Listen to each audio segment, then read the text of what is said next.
This episode includes details about sexual assault and sexual assault exams. Please take care while listening.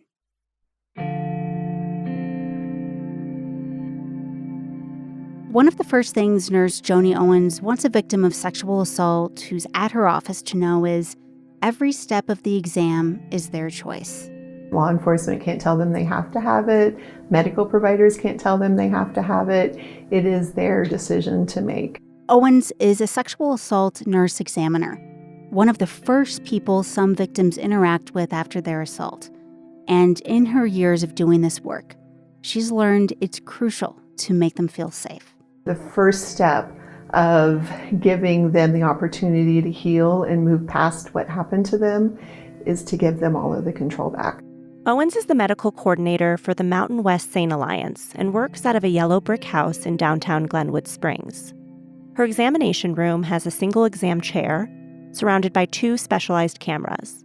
It's stocked with medications for STDs and the Plan B pill. Before the exam starts, she leads victims to a cozier chair that's on the other side of the room. Once seated, Owens offers them stones with inspirational phrases like, "You are not alone." She tries to make her patients comfortable. People come in very shut down, difficult to engage, not making eye contact, very quiet. Sometimes you can even see physical manifestations of their trauma, like they might be shoulders hunched up, body, tight, just in kind of a protective mode.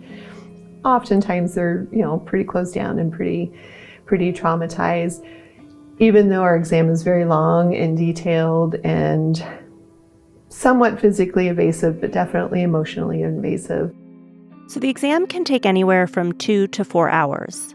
She begins by asking victims what happened to help guide her work. I'm not an investigator. I don't want them to tell me all of the details from beginning to end.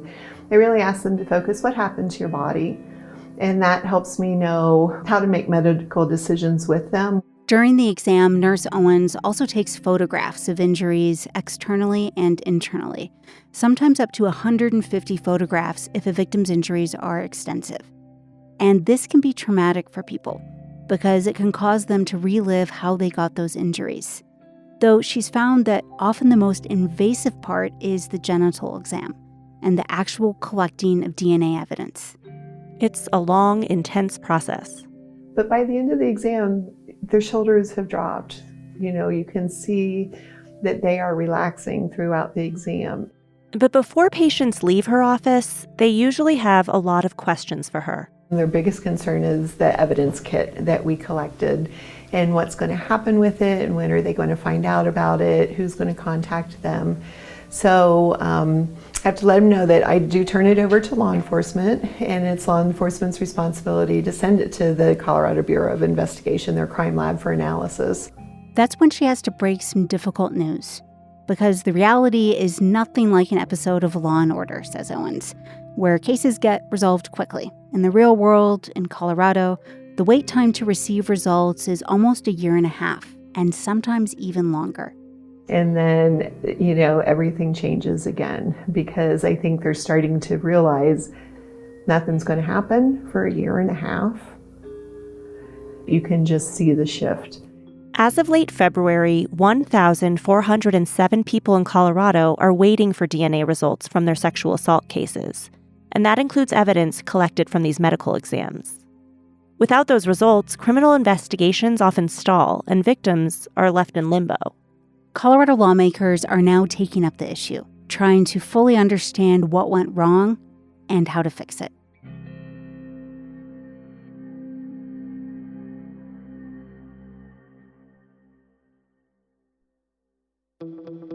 This is Purplish from CPR News and the Colorado Capital News Alliance, a show about Colorado politics, policy, and the 2025 state legislature. I'm Benta Birkeland. And I'm Andrea Kramer, a senior producer and reporter with Rocky Mountain PBS.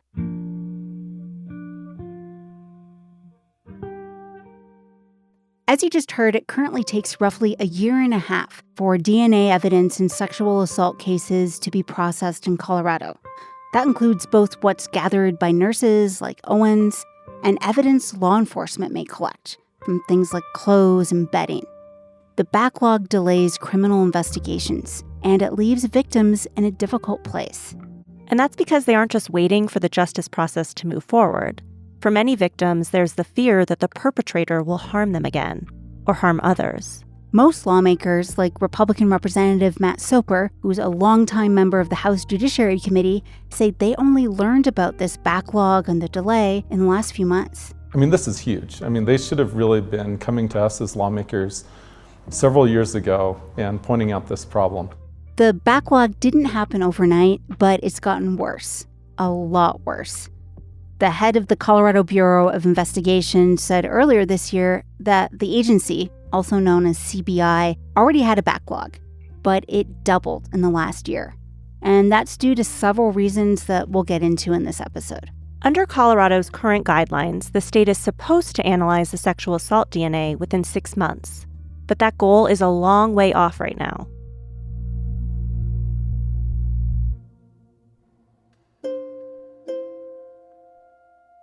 The backlog is front and center at the state capitol this session.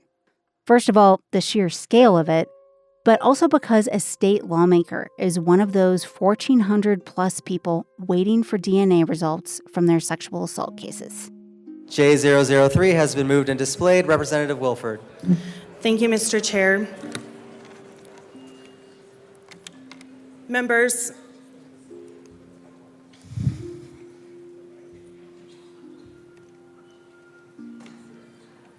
this is really hard for me to do this today.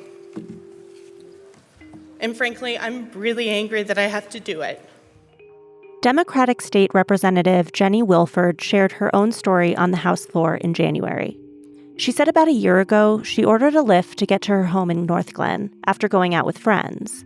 And from the moment she got in that car, she said she had an uneasy feeling.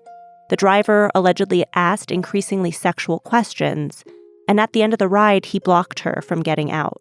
She said he sexually assaulted her.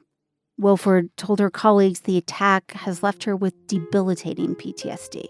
I've had panic attacks sitting in the post office parking lot because I saw a car that looked like his car. I have frozen and stand still in grocery store aisles because I saw someone that looked like him. For the past year, her case, like so many others, has remained stalled with no arrest because the state has not yet processed the DNA evidence she submitted from her clothing. And I walked through the same doors that you did to get in here today, but I can tell you that my experience walking through this world and walking through this experience and this work is different. It's different because I feel like I'm walking through a nightmare every day, that I have this little cloud that follows me around reminding me that I don't have answers and I don't have justice. Her personal experience and her willingness to speak out has raised the profile of this issue because of her job at the state legislature. If you were going through this or somebody you knew was going through this, you, I hope, would be standing down here in this well, demanding justice, demanding that CBI get their act together, and demanding that we process rape kits immediately.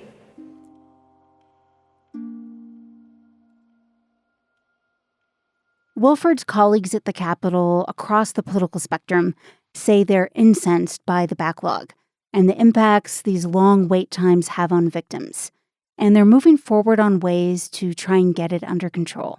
In this episode, we'll hear from those on the front lines, from law enforcement to prosecutors to victims, about what the delays mean for justice in Colorado. Before we get into the how we got here question, let's take a step back to talk more about why these exams can be such a critical part of the criminal justice process. To start with, sexual assault cases are underreported, often not prosecuted, and then when they are, they're tough cases to prove. That's why the DNA evidence can be so key. To learn more, we traveled to Rifle and met with Josh Crane, the investigations commander for the Garfield County Sheriff's Office, where he supervises about a dozen investigators. He says they gather all kinds of evidence, but that a lot of times the DNA analysis is the most critical part of the investigation.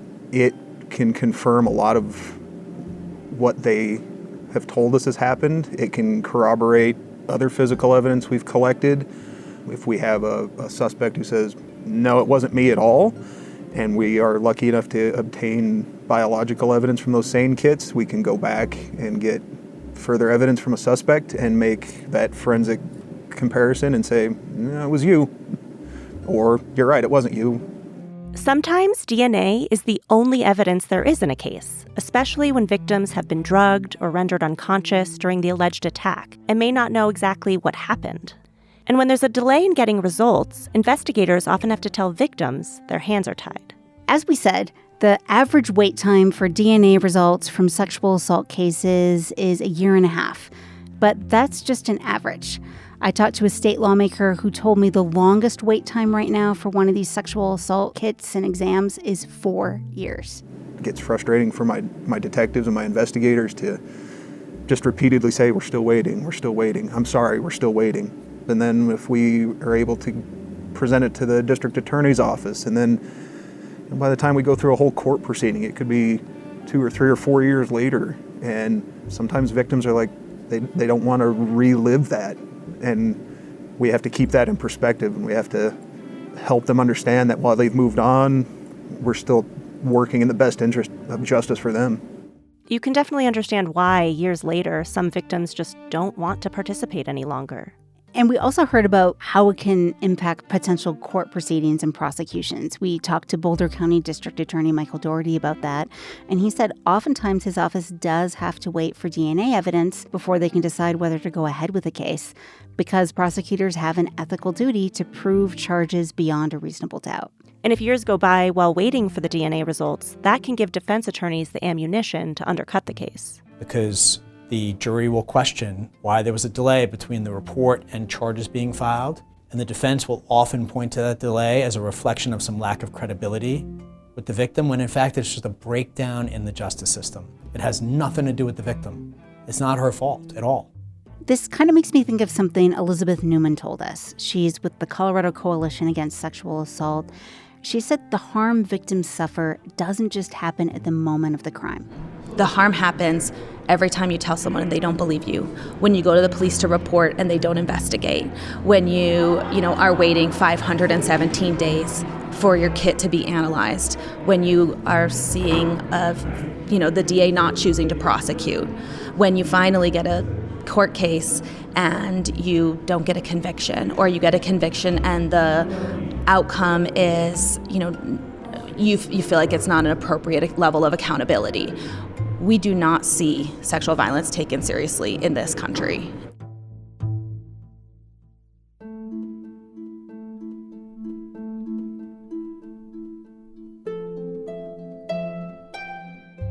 Another victim advocate told us more about this state of urgency her clients are living with.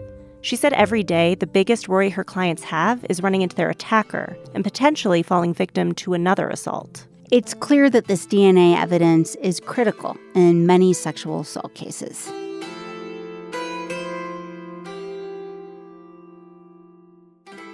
Next, we're going to take a look at how Colorado's backlog got as large as it did and what's being done about it.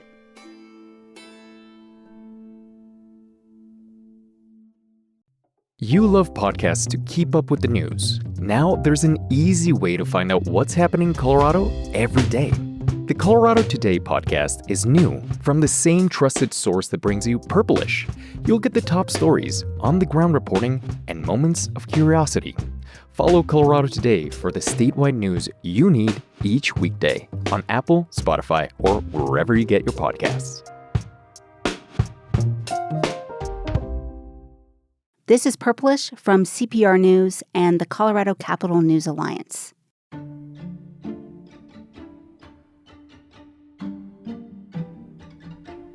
Now that we've gotten a sense of the scale of this problem, let's talk about how we got here. And to do that, we have to first go back to 2013. At the time, there was a lot of attention nationally on testing backlogs around the country. And the situation here was actually worse than it is now. Colorado's backlog at the time got up to nearly 3,600 kits with unprocessed DNA evidence, some decades old and just sitting in storage. Like many other states, Colorado passed legislation to address the issue. One of the things the state did was mandate a statewide accounting of untested sexual assault exams. Chris Schaefer, who's the retiring director of the Colorado Bureau of Investigation, told us his office did clear that backlog by 2016. And they were able to do that in part by outsourcing some of the work to out-of-state labs. By 2022, the state actually had a turnaround time of about 145 days, below the state's guidance of 180 days. Schaefer says the agency had hoped to get that number even lower and was developing a plan to hire more people. But then a couple of things happened, and as Schaefer described it, he said it was just a perfect storm. Yeah, so first the agency had 2 DNA scientists resign. Then 7 more scientists went on extended or family leave, so that left them 9 scientists short. Schaefer says they brought new testing staff on board, but those new hires had to go through a nearly 2-year training process, which made them unable to work on cases. So by spring of 2023, that 145-day turnaround time jumped to 240 days. And I think it just shows how quickly the backlog can exponentially increase. Right. And around this time, the Colorado Bureau of Investigation found themselves with another issue, a major one. One of their own faced allegations of manipulating DNA test results. Yes, and this has been in the news a lot. Yvonne Missy Woods was a longtime CBI forensic scientist. She spent nearly 3 decades there, and she was involved in a lot of high-profile cases. But coworkers raised red flags about her work, and in the fall of 2023, CBI began an internal investigation. Missy Woods is now facing more than 100 charges. And CBI Director Chris Schaefer says his scientists had to go back and retest all of the DNA samples Woods had touched. We had to shut down basically 50% of our DNA sciences for the better part of a year to go through and research the over 10,000 cases that our former scientists had worked. So you add the circumstances with Woods into the already reduced staffing CBI was dealing with. The backlog was already developing, then it more than doubled to 500 days or more.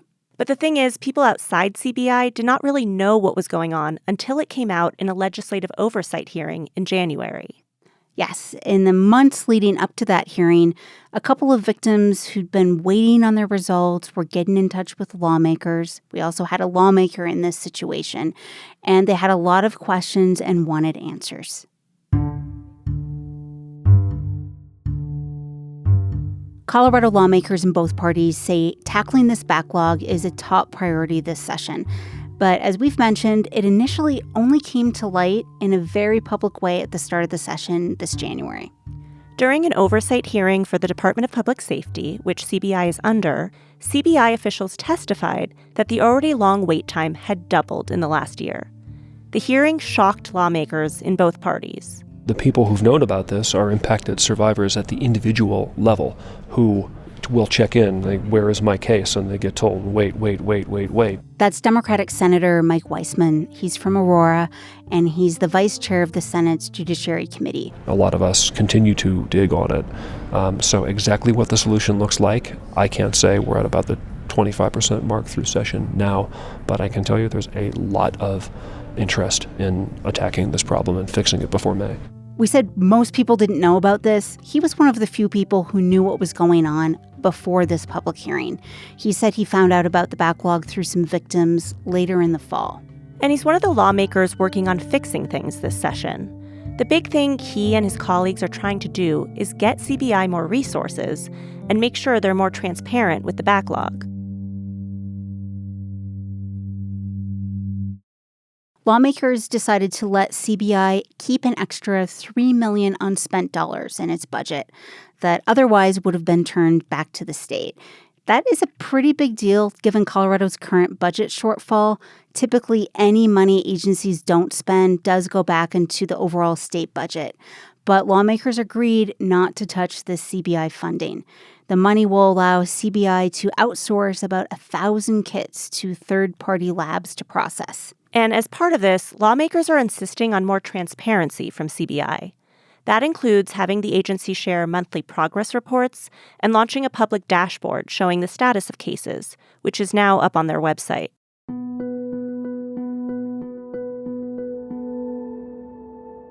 At the same time, victims and advocates are putting more pressure on this issue. How do you explain to a survivor that the kid they endured so bravely, the one that could prove their truth, was left to collect dust? That was Kat Kimball, a 17-year-old survivor, speaking at a town hall hosted by the Colorado Coalition Against Sexual Assault at the Capitol recently. The town hall gave victim advocates and survivors a chance to share their stories and ask CBI questions. Ultimately, what it really did was highlight the human toll of delayed DNA results in sexual assault cases. Each day, you feel more and more powerless. Each week, you feel less and less like a human. When my estimated processing time came and went, I spent weeks grasping at straws, attempting to get anyone to listen to me. I don't feel comfortable turning to my family or friends at this time, but I've always been told that the law would be able to help me, and I just don't feel like it could anymore. And it was probably one of the lowest points of my life. You just heard from Nina Petrovic and Miranda Spencer. CBI officials told survivors and victims that they intend to clear all 1,407 backlog cases by the end of this calendar year. But it's going to take a lot longer for them to get to their ultimate goal of processing evidence within 90 days. They hope to hit that benchmark within the next 2 years, they say. Here's CBI Director Chris Schaefer again, addressing the town hall. But at this point, that's all it is, right? It's talk. And I understand that, okay?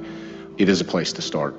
But what the state has to do for you is show that action on that plan. And we have to back it up, and we have to show it. And we have to show you that we do mean business and that we are going to do what we say.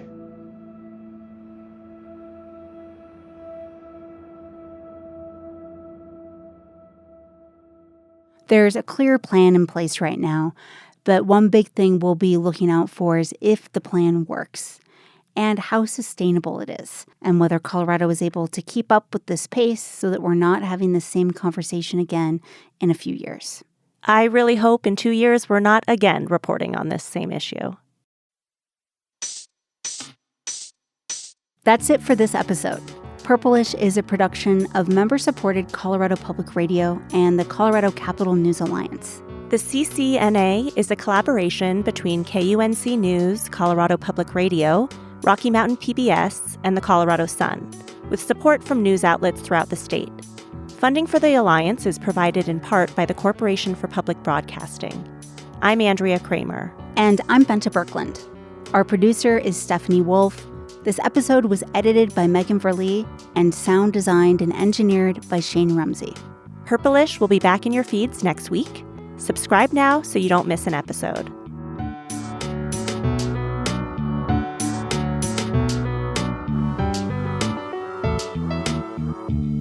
This is Purplish from CPR News and the Colorado Capital News Alliance.